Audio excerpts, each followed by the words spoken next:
Hello friends, welcome to the session of superfast 5। चाहे तो आप मेरी इन बातों को मान भी सकते हैं और चाहे तो नहीं भी मान सकते। So without further ado let's start this video. तो दोस्तों, मैं आपको बता दूं कि जो कूड़ा होता है, कचरे वाली गाड़ी जो होती है, उस कचरे से हम क्या क्या चीजें बना सकते हैं, ऑसम चीजें हम डेवलप कर सकते हैं, प्रोड्यूस कर सकते हैं। आपको मैं बता दूं कि जो सिंगापुर है वो क्या करता है, सारे कूड़े को इकट्ठा करके जला देता है। आप सोच रहे हो कि इसमें नया क्या है? नया इसमें ये है कि कहानी अब यहाँ शुरू होती है कि उसके बाद इलेक्ट्रिसिटी का प्रोडक्शन होता है। जी हाँ दोस्तों, इलेक्ट्रिसिटी प्रोड्यूस की जाती है। दूसरी मजेदार बात सुनने के लिए आंख कान दोनों खुले रखिएगा। आप जब भी सड़क पे चलते हैं या ड्राइव करते हैं या बस में जाते हैं या जैसे भी जाते हैं, आप हमेशा गौर करते होंगे कि माइलस्टोन्स दिखते हैं, और वो जो माइलस्टोन्स होते हैं वो अलग अलग रंग के होते हैं। तो आपने कभी गौर किया है या आपने जानने की कोशिश करी है कि वो अलग अलग रंग के क्यों होते हैं?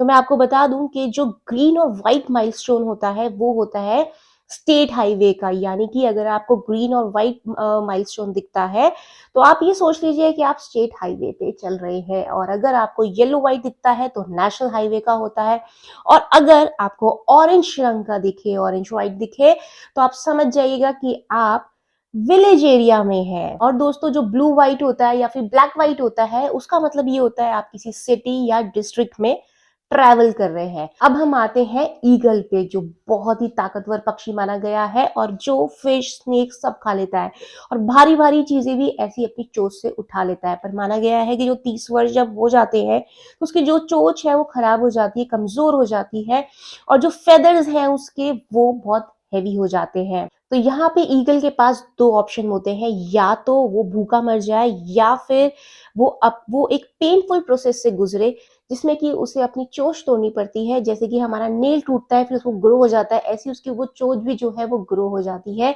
पर उसमें थोड़ा समय लगता है, बहुत पेनफुल प्रोसेस रहता है। पर एक बार जब वो दोबारा से ग्रो हो जाती है, फिर से वो जानदार बन के आता है और वैसे ही शिकार कर सकता है।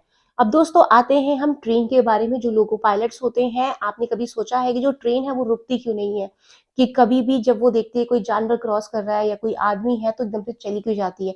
मैं आपको बता दूं कि वो चली इसलिए जाती है क्योंकि उसकी स्पीड इतनी तेज होती है कि अगर वो रोकना भी चाहे तो भी नहीं रुक पाएगी उस समय पे। और अगर एकदम से झटके से रोका जाएगा तो जो लोग ट्रेन में बैठे हैं उन्हें झटके लग सकते हैं, और जो लोग स्पेशली खड़े होते हैं दरवाजे पे वो नीचे गिर सकते हैं। तो इसलिए जो लोको पायलट्स होते हैं ट्रेन के, वो ट्रेन नहीं रोकते हैं। पर हाँ, अगर जब ट्रेन धीरे होती है तब वो जरूर अपनी जो ट्रेन है वो रोक लेते हैं। और एक और बात बताऊं मैं ट्रेन के बारे में, जो प्लेटफॉर्म्स होते हैं, जो स्टेशन होते हैं, उसमें बोर्ड लगे हुए होते हैं कि ये स्टेशन आपका आ गया है। कभी भी आप गौर करिएगा कि आप जब जिस भी स्टेशन पे आप जाते हैं उसमें बोर्ड लगा होगा, उसके नीचे जो है वहां पे लिखा होगा समुद्री तट की ऊंचाई इतनी है। इस प्रकार से कुछ ना कुछ लिखा होता है कि इसकी ऊंचाई इतनी है।